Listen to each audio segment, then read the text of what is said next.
Pemirsa, Menteri Perlindungan Pekerja Migran Indonesia Mukhtarudin menyatakan ada sejumlah PMI yang mengalami tekanan psikologis akibat suasana peperangan antara Iran dan Amerika serta Israel. Namun saat ini tidak ada pekerja migran Indonesia yang terdampak secara fisik akibat perang di kawasan Timur Tengah tersebut.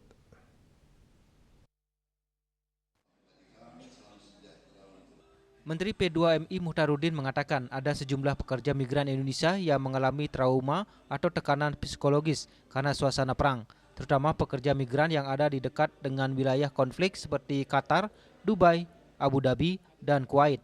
Namun untuk di Iran memang bukan wilayah penempatan PMI. Namun hingga saat ini tidak ada pekerja migran Indonesia yang terdampak secara fisik akibat perang antara Iran, Amerika, dan Israel.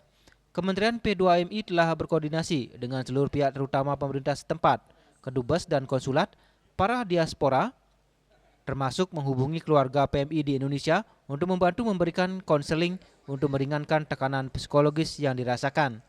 Mukhtarudin menegaskan tidak ada PMI di Iran karena memang bukan tujuan penempatannya. Jikapun ada, mereka adalah pekerja migran mandiri dan bukan disalurkan oleh pemerintah.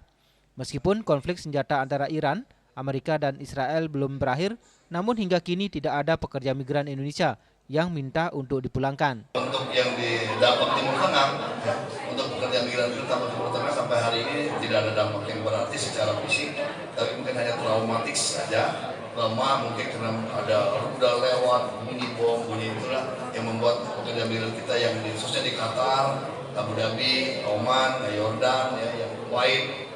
Tapi kalau di Iran kan di Iran bukan negara penempatan. Jadi Iran itu bukan negara yang menjadi tujuan penempatan pekerja migran. Kalaupun ada itu ya mungkin secara mandiri.